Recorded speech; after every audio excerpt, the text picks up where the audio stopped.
بسم الله الرحمن الرحيم.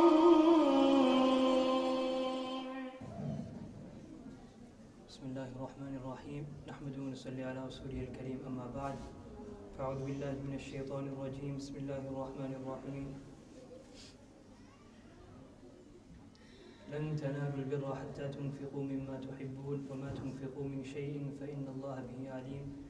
وقال تعالى: ولنبلونكم بشيء من الخوف والجوع ونقص من الأموال والأنفس والثمرات وبشر الصابرين. وقال تعالى: يا أيها الذين آمنوا اذكروا الله ذكرا كثيرا وسبحوه بكرة وأصيلا. وكما قال تبارك وتعالى: وقال رسول الله صلى الله عليه وسلم: المؤمنون هينون لينون كالجمل الآنف إن قيد انقاد وينيخ على صخرة استناخ. أو كما قال رسول الله صلى الله عليه وسلم. رب اشرح لي صدري ويسر لي أمري واحلل عقدة من لساني يفقهوا قولي وبك نستعين يا فتاح. Alhamdulillah, my dear respected brothers and elders, it's a great blessing of Allah subhanahu wa ta'ala. It's a great opportunity provided by Allah subhanahu wa ta'ala. Allah subhanahu wa ta'ala many times gives us these opportunities to present ourselves in such gatherings which are so valuable and so precious in the eyes of Allah subhanahu wa ta'ala.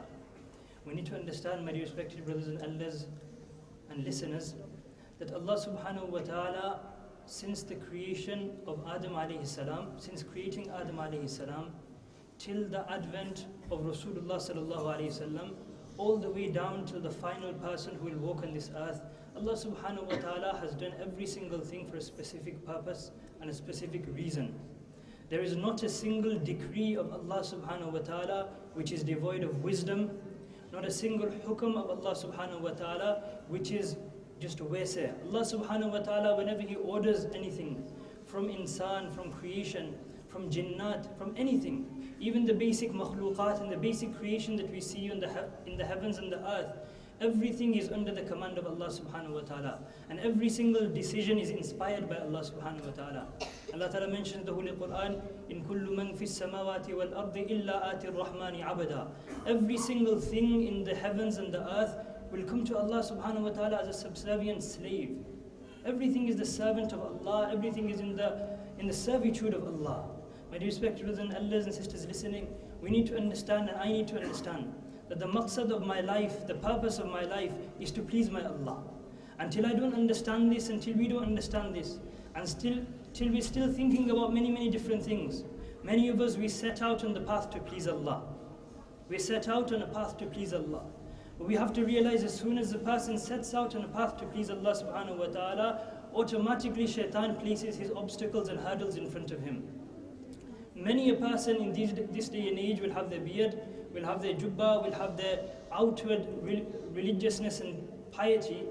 However, inside his own heart, a person can assess themselves. How close am I to Allah? When I stand in my salah, when I stand in front of Allah subhanahu wa ta'ala, where is my heart? Where is my mind? Where is my concentration? When I am praying by myself, is my attention span more, am I being able to pay more attention and concentration and devotion in my salah when I'm standing by myself? Or is it such that when I stand with people, I'm concentrating more? If I am thinking to myself, when I stand with people, I'm concentrating more, then I need to ask myself, oh, is there some sort of show that I'm showing to the people that I can pray namaz or I can pray longer namaz because of my religiousness? My dear respected brothers and elders, when shaitan wants to poison a person's heart and shaitan wants to put thoughts into a person's heart, it's very easy. Allah subhanahu wa ta'ala mentioned in the Quran that every single Nabi, لَقَدْ جَعَلْنَا لِكُلِّ نَبِيٍّ عَدُوًّا مِنَ الشَّيَاطِينَ الْإِنسِ وَالْجِنِّ يُوحِي بَعْضُهُمْ إِلَى بَعْضٍ زُخْرُفَ الْقَوْلِ غُرُورًا. That even for Anbiya, even for the best of Allah's creation, the prophets, there are shayateen. There are those people from amongst the insan and from amongst the jinnat, from amongst humankind and jinnkind, who will whisper into their hearts, زُخْرُفَ الْقَوْلِ غُرُورًا. Beautiful words to deceive them. Beautiful words to deceive them. So I need to think to myself, are there times when I myself may understand that inside my own heart am I finding the whisperings of shaitan? Am I doing something not only to please Allah, but is there some sort of effect of shaitan inside of it? My dear respected brothers and elders, Allah subhanahu wa ta'ala mentions the maqsad of creating humankind inside the Quran. وَمَا خَلَقْتُ الْجِنَّ وَالْإِنسَ إِلَّا لِيَعْبُدُونَ. The only reason we've created insan and the only reason we've created jinnat is so that they worship me. And the mufassirun, the scholars of tafsir, mention that by worshipping Allah subhanahu wa ta'ala means that they recognize me. And recognizing Allah subhanahu wa ta'ala is no easy feat. It's no easy task. A person can spend his entire life getting nearer and nearer to Allah. There is no end station. There is no end station. A person's heart is such that the scholars always mention a human being's heart is created in such a fashion, such a manner, that if it is filled with one thing, then it is almost impossible to be filled with something else. Because the heart is like a container. Once you fill it up, it's difficult to fill it again with something else.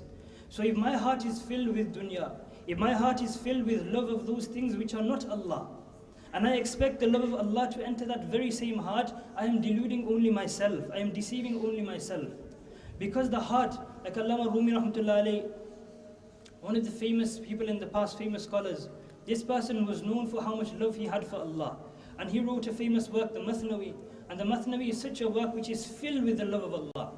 But a person, a normal person, me or you, and a normal person, when they will read this Mathnawi, they can have many doubts. That what is this? What is Allama Rumi talking about? Because he quotes many aspects of poetry where he gives us parables and examples from those things which are in front of him. He gives examples of the love a man will have for a woman. He gives examples of the love that a person has for wine. So a person may initially read it and think, obviously if their spirituality is low and their understanding of the love of Allah and the relationship with Allah is very little and very less, then they will think, what's he talking about? But Allama Rumi rahmatullah alayhi was known as one of the greatest people, greatest ushaq of Allah. His heart was filled with the love of Allah. This person was a scholar once upon a time. He was one of the greatest scholars of his native town. However, one time it was upon an occasion, a certain buzurg, a certain pious person came in front of him, came in his path, and he met him, and this person caused a massive change in his life. And from that time, Allama Rumi rahmatullah alayhi devoted his entire time to just trying to build his relationship with Allah and strengthen his relationship with Allah. So many times inside with the Mathnawi, Allama Rumi rahmatullah alayhi gives the example of a person whose name was Majnoon. His real name wasn't Majnoon. Many people say his real name was Amir. But he was nicknamed Majnoon. Majnoon, as many of us know, means a person who's mad, a madman. But this person, Amir, was nicknamed Majnoon because he was mad over the love for a certain lady, for a certain woman. And this woman, her name was Layla. So the modern day Romeo-Juliet theme that we have, in the early days it was Layla Majnoon. Many people would give an example that his love for her is like the love Majnoon had for Layla, or her love for him is like the love Layla had for Majnoon. But we have to remember many scholars, even till our recent time, Hakim Akhtar Rahmatullah alayhi, one of the great scholars of the recent times, recently passed away, a person who is known as Arif Billah, who had so much love of Allah. His works are filled with the love of Allah, always talking about Allah se muhabbat karo. Allah se pyar banao. It's so easy for us to create muhabbat of everything. We worship Allah because we have to. And we love everything else because we want to. We worship Allah because we have to. And we love everything else because we want to. Assess ourselves. We need to assess ourselves. What do I have love for? Ishq is such a quality which emanates from the heart. A person can't stop it. It emanates from the heart, a person can't stop it. Real love is something which will come out of the heart, you can't stop it. If a person, it's a basic example, if a man is in love with a woman, that ishq comes from the heart. He is ready to do anything. He is ready to do anything. His mind is constantly occupied with this thought. If a person has ishq of Allah, his mind is always thinking about Allah. And his daily occupation, no matter what he is doing, whether he's at work, whether he's at home, whether he's with his wife, whether he's just doing anything, his mind is always thinking about Allah. And this is one of the highest ranks of the awliya. Those people whose hearts are always occupied with Allah. Allah Ta'ala mentions, تَتَجَافَى جُنُوبُهُمْ عَنِ الْمَضَاجِعِ يَدْعُونَ رَبَّهُمْ خَوْفًا وَطَمَعًا. These people whose hearts are always filled with the love of Allah, fear of Allah, that they, even at night time, they can't sleep. تَتَجَافَى جُنُوبُهُمْ, their backs, they can't touch the bed, they need to get up and they need to remember Allah. خَوْفًا وَطَمَعًا. Very important quality. Fearful of Allah subhanahu wa ta'ala. At the same time, having so much reliance and trust in Allah, having so much looking towards Allah's favors and Allah subhanahu wa ta'ala's mercy. So this Layla and Majnoon, many of the scholars talk about them. Hakim Akhtar Sahib rahmatullahi alayhi, in his commentary of the Mathnawi of Rum, he mentioned this as well. He mentions that Majnoon was a person who was very, very good looking. Majnoon was a man who was very handsome, very good looking. And Layla was a lady who was the opposite. Okay, she was very dark, her features, her complexion, and people wouldn't really go near her. But for some reason, Majnoon had so much muhabbat for her, so much love for her.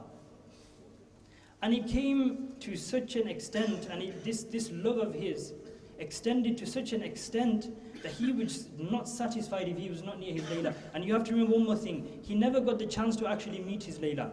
Because Layla's father didn't let Layla go anywhere near Majnoon, and Majnoon's parents didn't want Majnoon to go anywhere near Layla. So Majnoon would do the most craziest of things. Like the Ash'ar is mentioned in poetry. أمر على الديار ديار ليلى أقبل ذا الجدار وذا الجدار وما حب الديار شغفنا قلبي ولكن حب من سكن الديار. That I go from alleyway to alleyway, I go from valley to valley, and I'm kissing the walls. I'm kissing the walls. Like we know our narrow alleyways that we have in our towns and our cities. Just imagine a person going through the alleyway and he's kissing the walls. The dirty, these walls that we see, they're not clean. He's kissing the walls. أقبل ذا الجدار وذا الجدار وما حب الديار شغفنا قلبي. It's not the love of the wall that's inside my heart that I'm kissing the walls. ولكن حب من سكن الديار. It's the love of the person who is inside of these walls. So my dear respected brothers and elders, Hafiz Sahib is here. So inshallah, I'll cut it short. And look, every single one of us, we have a responsibility to Allah.